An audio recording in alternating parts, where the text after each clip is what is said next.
Before we begin, take a moment to subscribe.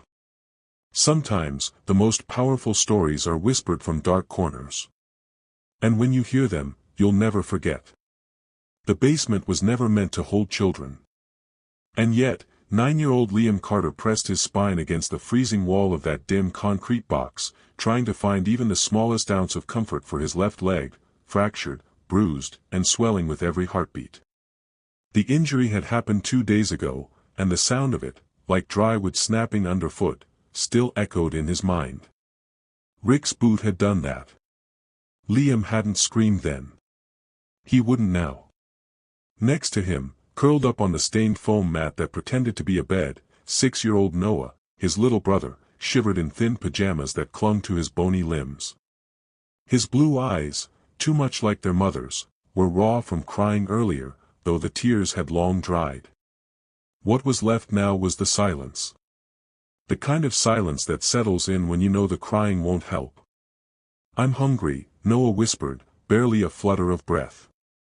Liam wrapped one arm around his brother's small shoulders, drawing him close. "I know, bud. Just a bit longer." Above them, somewhere in the house, the television murmured faintly. Floorboards creaked like whispers. Then came the faintest clink of glass against glass. Rick was drinking again. There were no windows. No clocks. Only the single bulb overhead that buzzed like an insect and painted long shadows across the bare walls. Time wasn't real here. Only the rules were. No food. No water. No whining. Rick had explained those rules carefully, counting each one on his fingers as if he were teaching them arithmetic. They were in what he called the consequence room. What used to be their dad's old workshop, back when their father was still alive and the smell of pine and sawdust made the basement feel like possibility, not punishment. Now, there was only the mat, a white plastic bucket in the corner for waste, and the rules. Rick's rules. Rick had married their mom 2 years ago. He came with a strong handshake, a steady job, and promises. He stayed with silence, threats, and fists. Noah had knocked over a mug. Just a mug. Trying to clear the breakfast table like Rick told them to. But Rick didn't believe in accidents. Only consequences. And accidents, to him, meant time in the basement. Liam had tried to step in. Said something about showing instead of shouting. That was when the kick came. No warning. No hesitation. And now, his leg was broken. "Do you think Mom's coming back soon?" Noah asked suddenly, his voice catching in the quiet. Liam felt his throat close. Their mother had died in a car crash 6 months ago.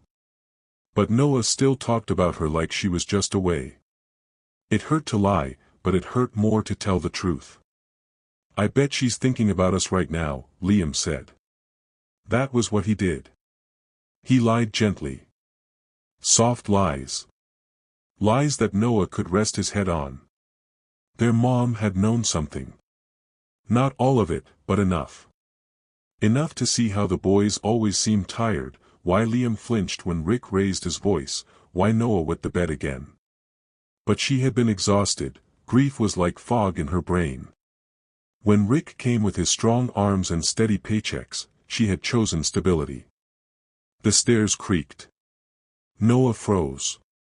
Liam sat up straighter, gritting through the red-hot pain that flared in his leg. Rick was coming. The door groaned open. He stood there, wide frame filling the doorway. Faded army tattoo. Military buzz cut. Cold eyes. "Well," Rick said, voice syrup thick with disappointment, "have you learned your lesson yet?" Liam forced himself upright. Rick respected control. Or at least, he hated weakness. "Yes, sir." "We understand," Liam said, steady. Rick looked from him to Noah. "And you?" "I'm sorry about the mug," Noah mumbled. "I'll be more careful."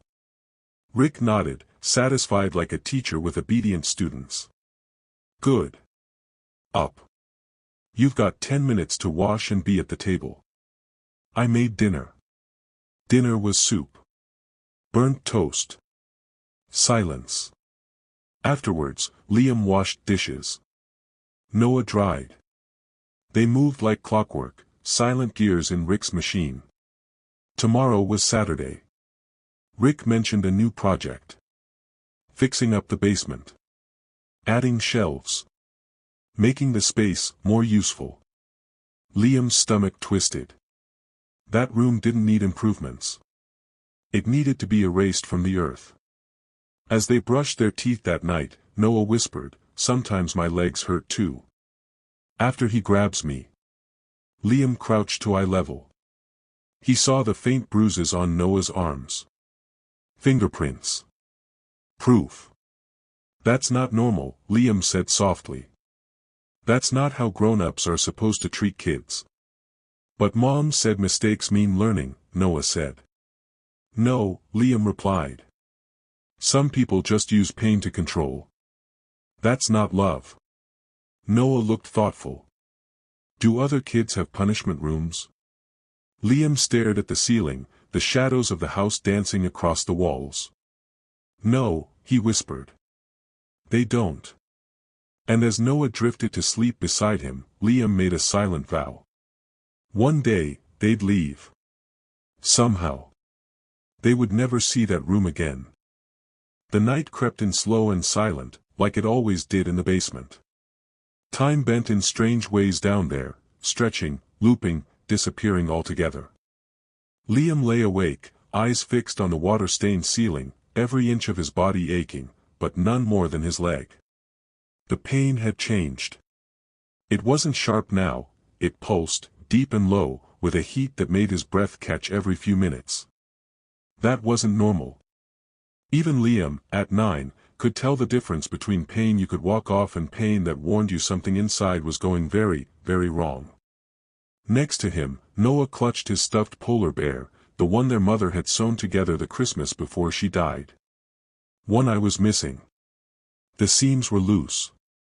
But it was the last thing of hers they still had. Noah had fallen asleep mid-sentence.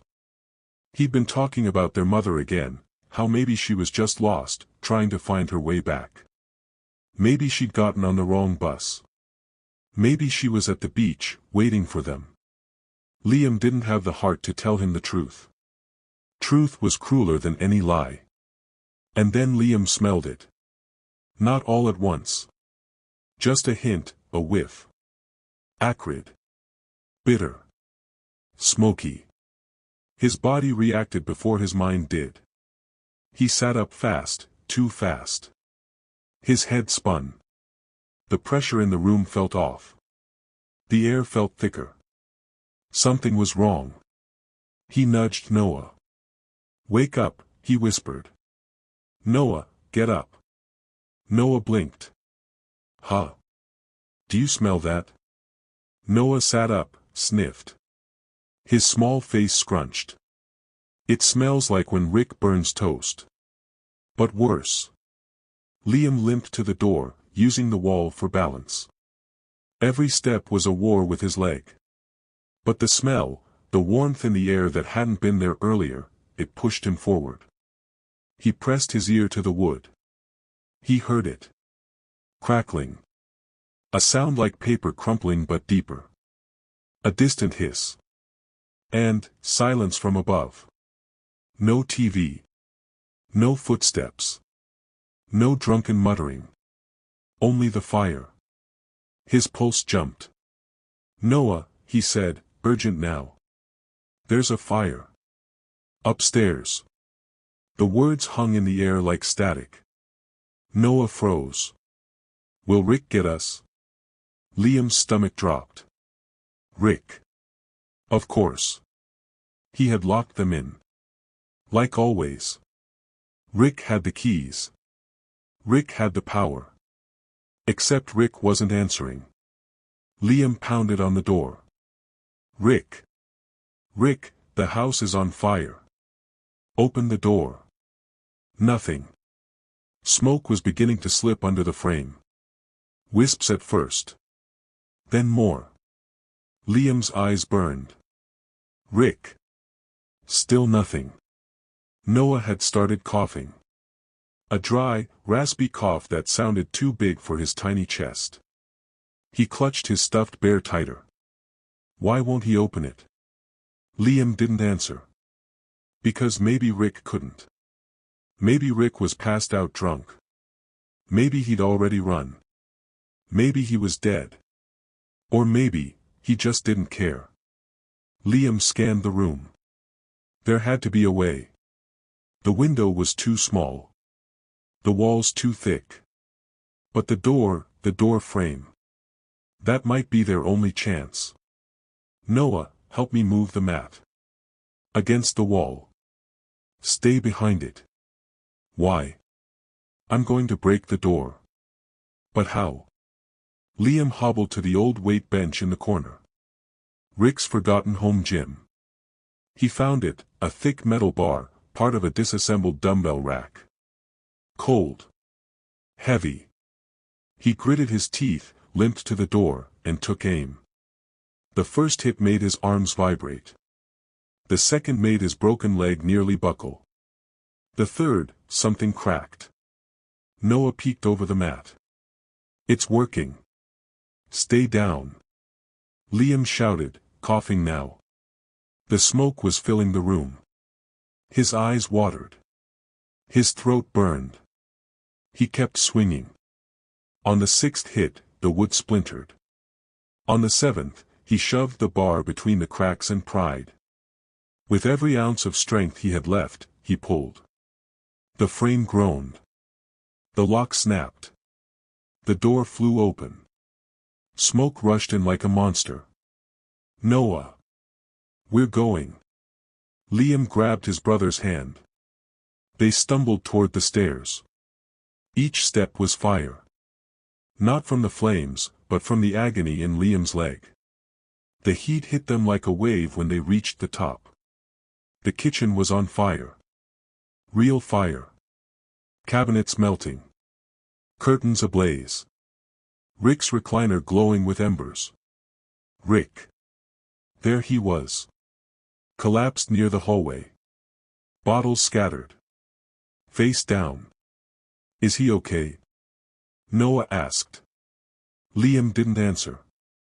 There wasn't time. The front door was their goal. Smoke. Heat.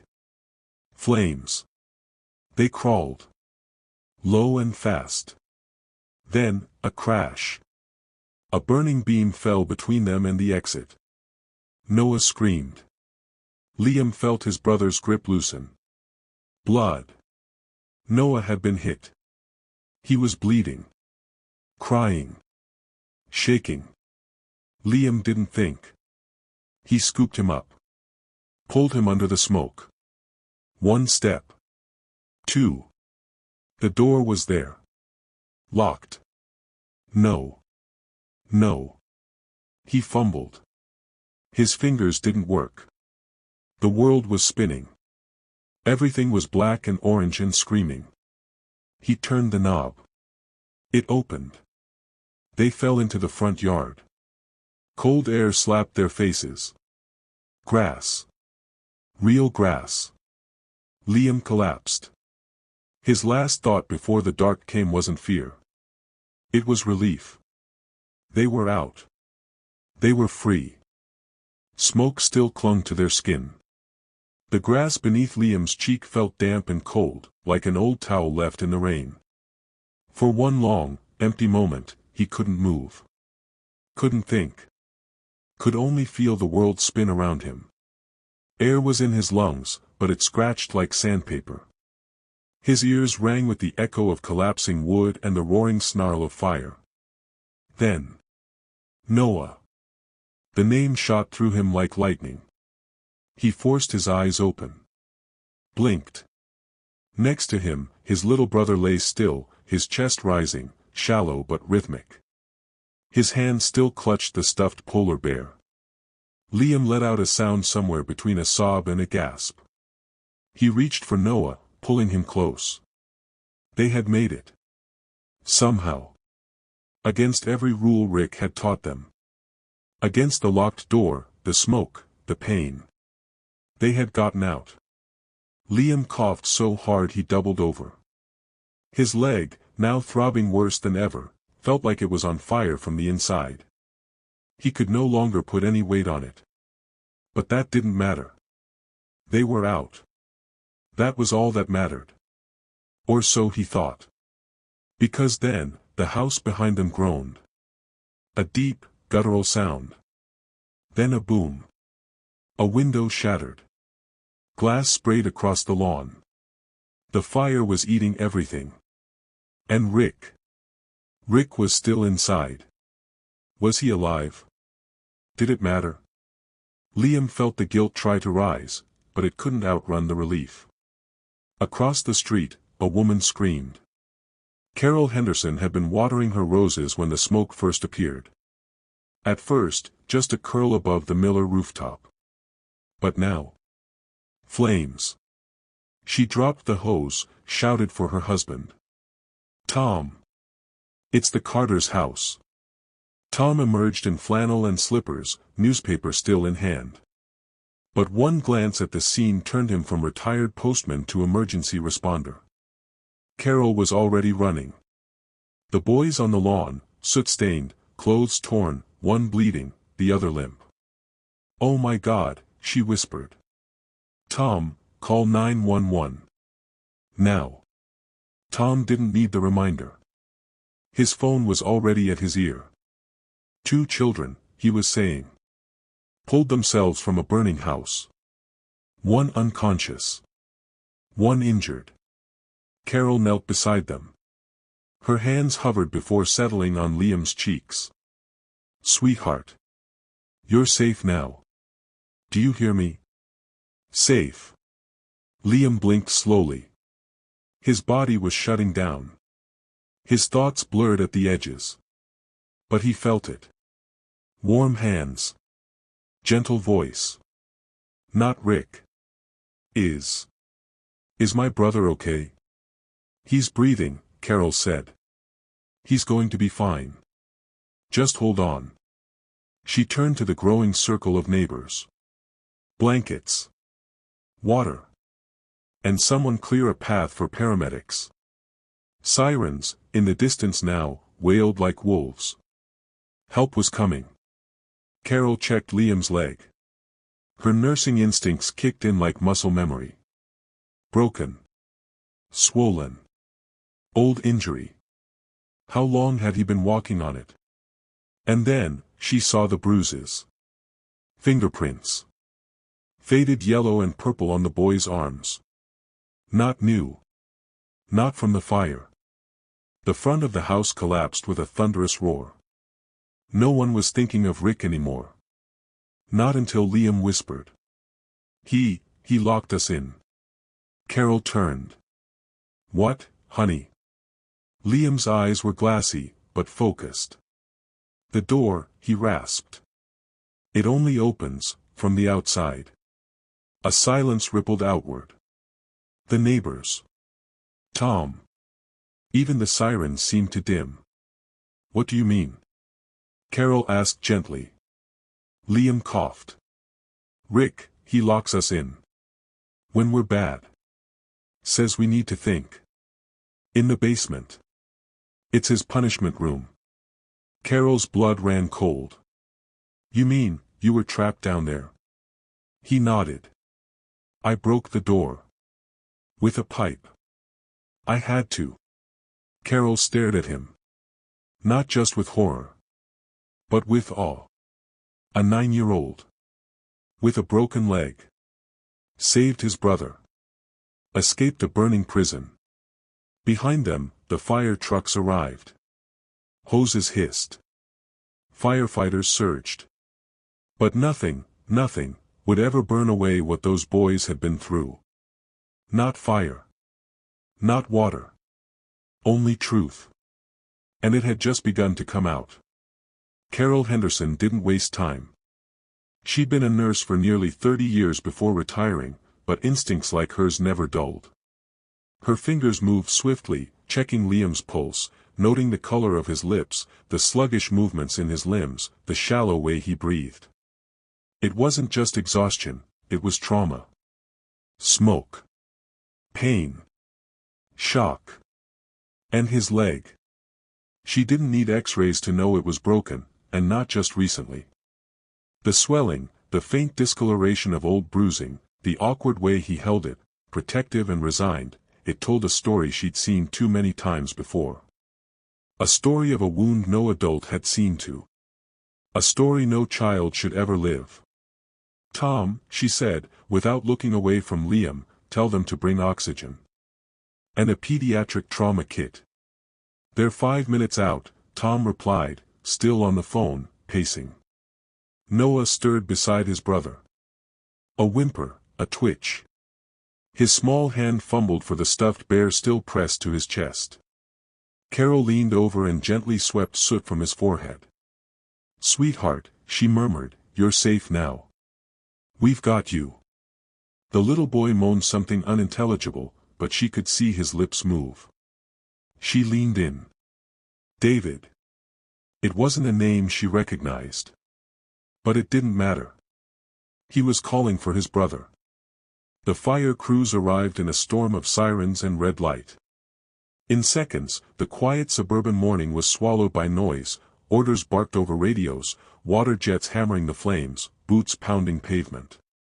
But none of that reached the space where Liam lay beside his brother.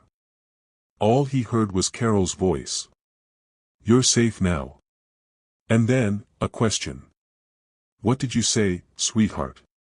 He'd barely heard himself say it, but now he had to say it again. "The door," Liam whispered. "He locked it. From the outside." Carol paused. Even after all her years in emergency rooms, that sentence chilled her. "What do you mean, Liam?" He coughed again. His body racked with it. "He called it the punishment room. Said it was for our own good. When we were bad. He made us stay. No windows. No lights, sometimes. Just, until he thought we'd learned." Silence swept through the group. One of the firefighters, having just walked up to assess the boy's condition, froze in place. Another neighbor, holding a blanket out, lowered it slowly. "You mean he locked you two down there?" Carol asked, gently. Liam nodded, wincing. He said, "We were lucky. That most kids get worse. That if we told anyone, we'd be taken away. Separated." He looked over at Noah. "I couldn't let that happen. So I didn't tell." Carol swallowed. Her hands were trembling now, not with fear, but with the rising current of fury beneath her skin. "Liam," she said, softly but firmly. "What happened today was not your fault. What he did, none of it, is your fault." Tears slipped from Liam's smoke-streaked face. He didn't sob. He didn't wail. But the tears came, silently, as if his body had finally found permission to let them go. Paramedics were on them now. Checking pulses. Assessing injuries. Carol stepped back to let them work, but she stayed close. Very close. "Both stable," one EMT called out. "Older boy has a fractured leg, possible untreated. Younger's got lacerations, mild smoke inhalation. We'll need to start O2 en route." "What about the adult?" a firefighter asked. "We've got one pulled from the wreckage. Found in the living room." "Alive?" "Barely." "Rick," Liam murmured, eyes half-lidded. "Did he get out?" "Don't worry about him now," Carol said. "You've done enough, sweetheart. More than anyone should ever have to." The EMTs began loading the boys into stretchers, oxygen masks already in place. Liam grabbed his brother's hand and held it tight. "I promised him," he said, voice muffled through the mask. "I told him I'd protect him. That we'd get out. I had to break the door, but I did it. I got us out." Carol leaned in, placing her hand over his. "You did more than that," she said. You saved his life. And yours. And now, we'll take it from here. Across the street, neighbors watched from behind fences and hedges. Shock on their faces. Regret, too. How had they not seen? How had they missed the signs? The two quiet boys. The shadows in their eyes. The long sleeves in summer. Tom exhaled and lowered his phone. I called the police. Not just fire. They're sending a detective. This is more than neglect. Carol nodded. It always was. She turned back to the ambulance as its doors closed behind the boys. As the engine roared to life and carried them away, Carol made a quiet promise, to herself, to the neighborhood, to two brave boys she'd barely known an hour ago. The world had looked away long enough. Now, it was time to look closer. When Detective Elena Morales arrived at 847 Maple Street, the sky was a dull gray, weighed down by the smoke that still clung to the street like fog. The fire had been tamed, but its damage remained, a blackened husk of a house, sagging like a broken jaw, and the stench of ash and memory thick in the air. She was met at the perimeter by a uniformed officer, young and tight-lipped. He handed her a clipboard and pointed toward the couple waiting by the sidewalk. Tom and Carol Henderson, he said. They pulled the boys out, or found them just after they escaped. Mrs. Henderson's a retired nurse. She gave them first aid. And, there's more. Elena nodded. She approached the couple slowly, scanning their faces. They weren't just shaken, they looked like people who had seen something they would never unsee. Carol spoke first. The older boy's name is Liam. The younger is Noah. They said, they were locked in the basement. For punishment. For days at a time. Elena's pen hovered above her notepad. Locked in. Carol nodded. Liam said Rick, their stepfather, called it the punishment room. Said they weren't allowed out until they learned their lesson. He'd been doing it for years. The door locks from the outside. Elena's heart sank. She'd heard stories like this before. But hearing and standing in front of a house that had been both prison and almost coffin, it was different. And the leg, she asked. Old fracture. Untreated. Carol's guess was at least 4 days old. The boy walked on it. Broke out of a locked basement door. Carried his brother through a burning house. Elena didn't respond for a long time. Then, where is Rick now? Hospital, Tom said. Barely made it out alive. Smoke inhalation. Burns. She nodded once, curt. We'll interview him when he's stable. But my priority now is the boys. At Riverside General, the pediatric wing had been converted into a soft space of healing. The walls were lined with murals, balloons, clouds, animals that smiled. It was meant to feel like somewhere childhood still lived. But as Elena stepped into room 309, she knew that the two boys inside had walked too far past innocence to ever return to where they started. Liam sat propped up on a hospital bed, his leg elevated, a cast already hardened around it. His face was pale, hollow-cheeked. He looked too alert for a child who should be sleeping. Noah was curled up beside him, one arm bandaged, his stuffed bear held against his chest like a life vest. Dr. Nguyen, the pediatric attending, met Elena at the door. They've had oxygen, fluids. Liam's strong. He's lucid. Noah's quieter, but physically okay. Has Liam said anything more about what happened? Bits and pieces. Enough to scare the hell out of us. Elena stepped in gently. Hi Liam. I'm Detective Morales. I just want to ask you a few things. You don't have to answer anything you don't want to. Okay. Liam gave a small nod. Do you remember the fire? Another nod. Do you remember what happened before it? This time, he spoke. He locked us in. Again. Who did? Rick. What did he say? Liam swallowed. His voice was a whisper. He said Noah disrespected him. That he touched the neighbor's cat without permission. Said we needed to learn about boundaries. So he sent us down. Like always. Elena made a note. How often did this happen? Depends. Sometimes a few hours. Sometimes overnight. The longest, 3 days. No food. And your leg? He kicked me. When I told him to stop yelling at Noah. Said I needed to learn not to interrupt. Silence stretched between them.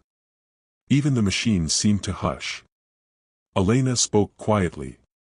Liam, what you did, breaking out, getting your brother out of that house, you're a hero. Do you understand that? Liam's eyes shimmered, but he didn't cry. I just didn't want Noah to die. Noah stirred. For the first time, he looked at Elena. Are we going back? No, she said gently. You're not going back. He blinked.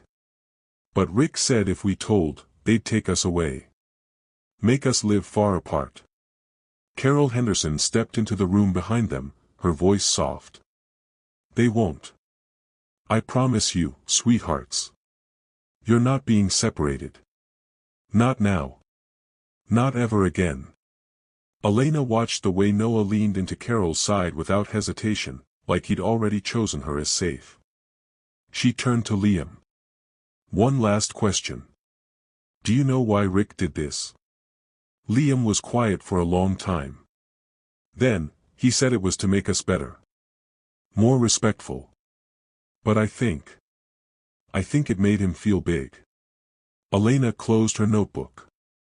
That's all I need for now. Thank you, Liam. Thank you, Noah.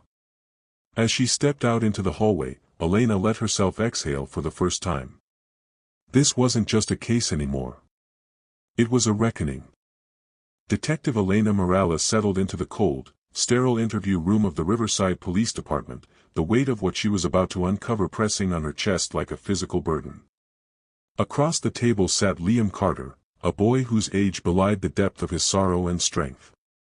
Though clean and dressed in soft hospital clothes, his eyes carried shadows that no child should ever know. Beside him, his younger brother Noah clutched a worn, threadbare blanket tightly, a fragile anchor in a sea of uncertainty. The room was quiet except for the faint hum of the air conditioning and the scratch of Elena's pen against her notebook. She took a breath, meeting Liam's gaze, steady but guarded.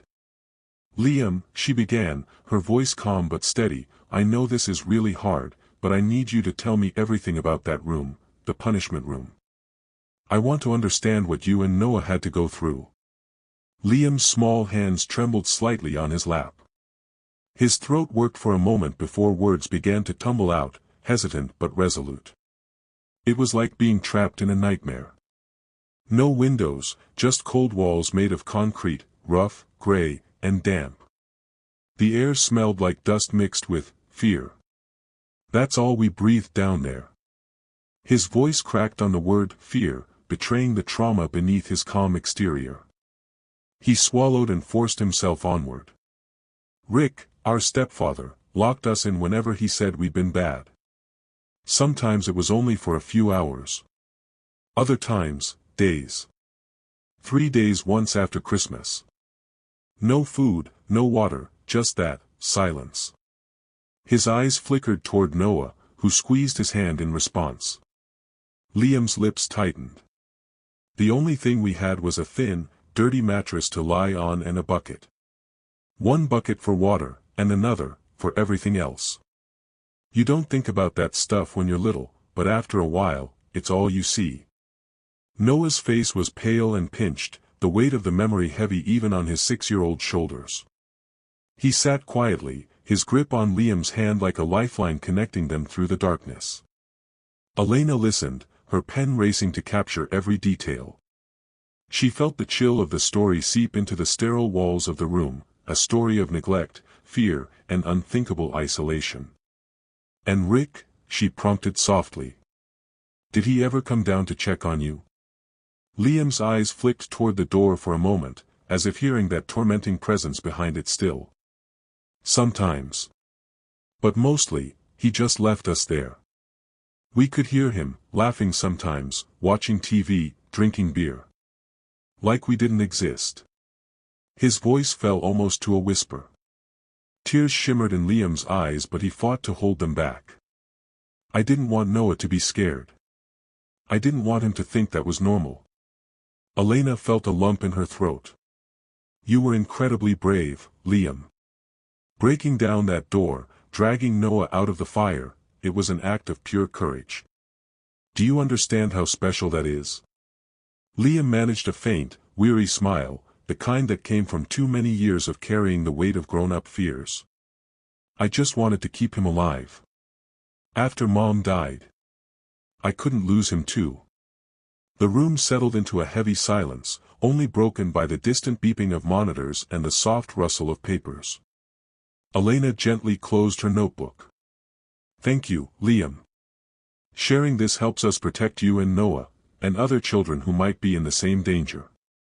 As she stood to leave, the detective allowed herself a moment to breathe deeply, pushing aside the heaviness that came with hearing so much suffering in such a young voice. This was no ordinary case. This was a reckoning. Outside the sterile confines of the interview room, the pieces of the investigation began to fit together like a grim puzzle. Photographs of the battered basement door showed the deep gouges, the marks where Liam had swung a makeshift pipe again and again, desperate for freedom. Medical reports detailed bruises, broken bones left untreated, and psychological scars impossible to see but deeply felt. The tally marks carved crudely into the doorframe, each one representing a day, a punishment, a moment of forgotten childhood. Rick Carter's reign of terror, long hidden behind a facade of normalcy, was now laid bare. Elena's determination hardened. She would ensure justice was served, not just for Liam and Noah, but for every child silenced by fear. The sterile light of the courthouse hallway felt harsh against Detective Elena Morales' skin as she stood outside the courtroom. The muffled sounds of legal proceedings seeped through the thick wooden door, voices raised in argument, papers shuffled with anxious energy. Inside, the trial of Rick Carter was underway. Elena clutched her file tightly, worn at the edges from endless handling. It contained everything: photographs of the punishment room, detailed medical reports of Liam's broken leg and Noah's cuts, the transcripts of Liam's harrowing testimony, and the painstakingly gathered evidence that painted a picture of unrelenting abuse. She glanced down at a small card tucked inside the folder, a hand-drawn picture from Noah, scribbled in bright colors. It showed two stick figures holding hands outside a big house with a smiling sun overhead. Above the house, in childish scrawl, was a single word: home.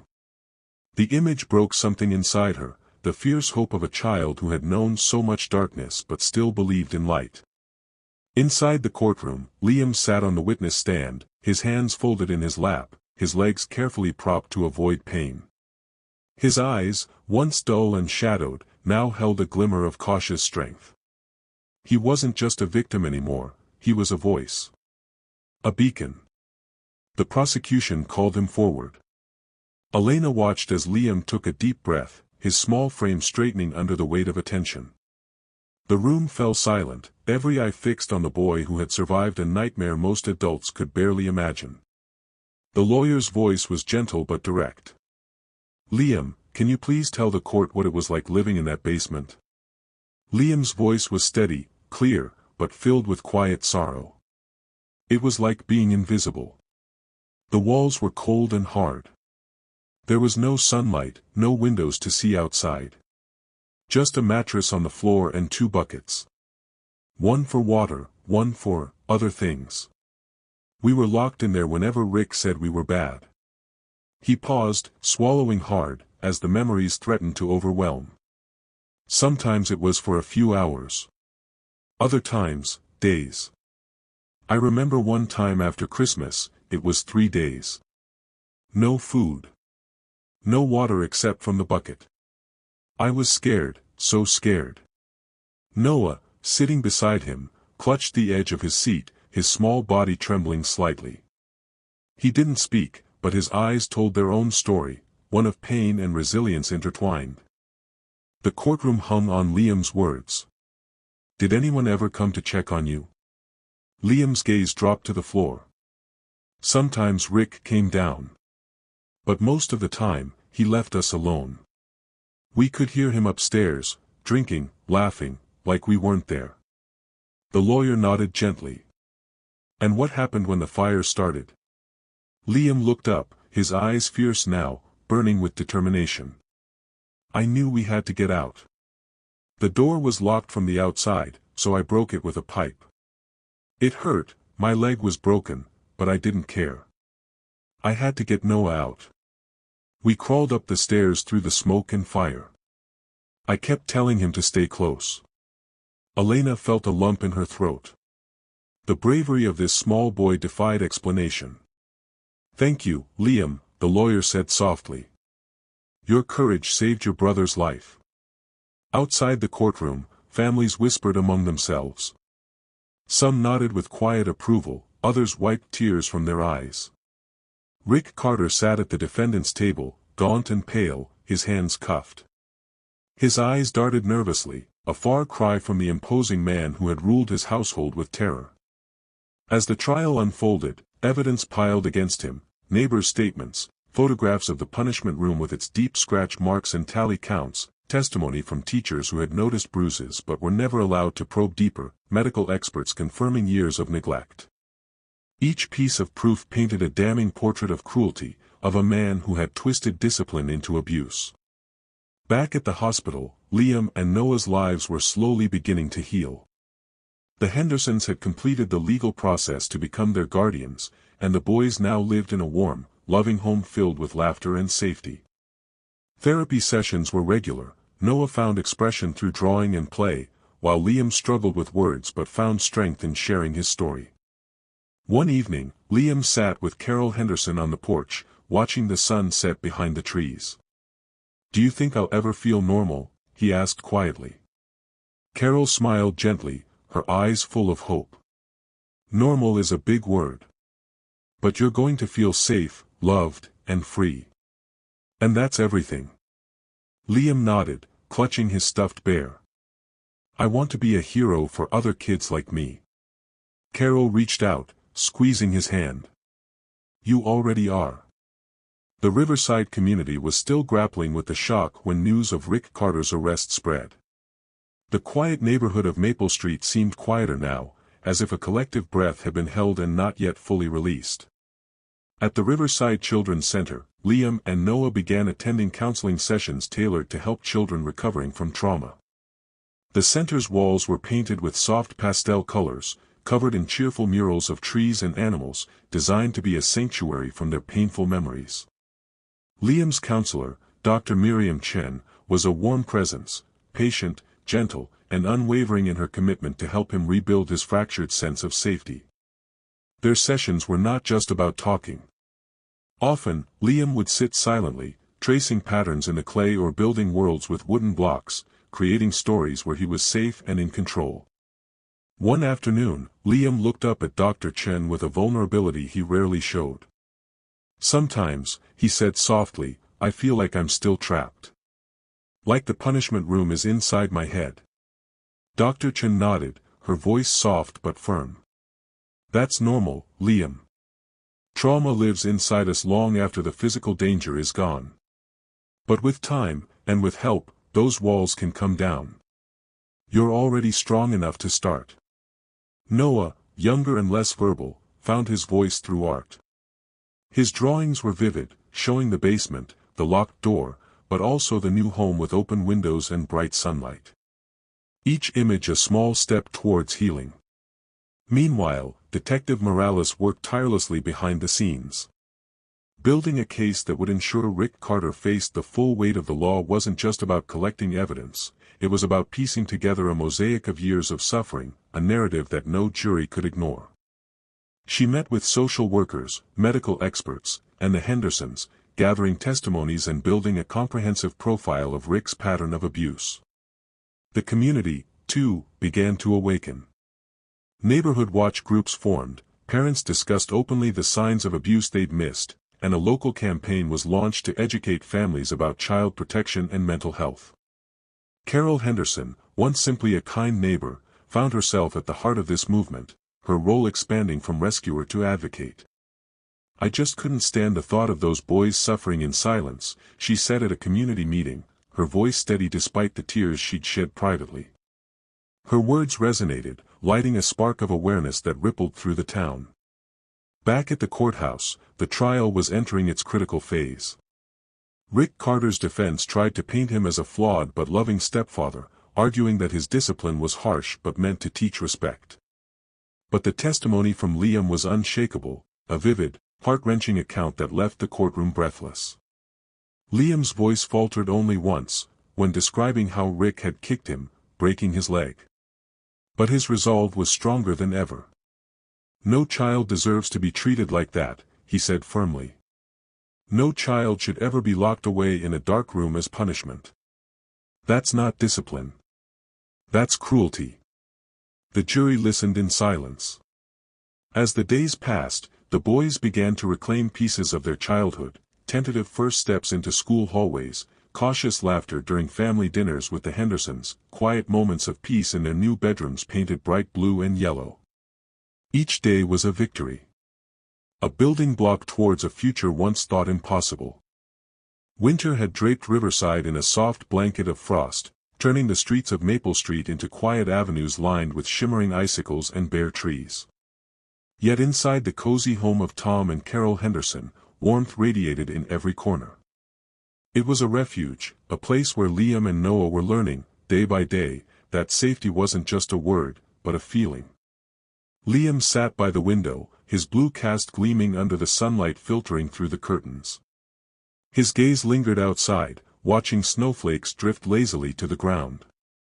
For a boy who had spent so many days trapped in darkness, even a simple view of the world outside was precious. Carol entered with a gentle smile, carrying 2 mugs of hot cocoa. "Hey, champ. Ready for your therapy session today?" Liam nodded, grateful for her warmth. Therapy had been a slow journey, some days filled with breakthroughs, others heavy with shadows.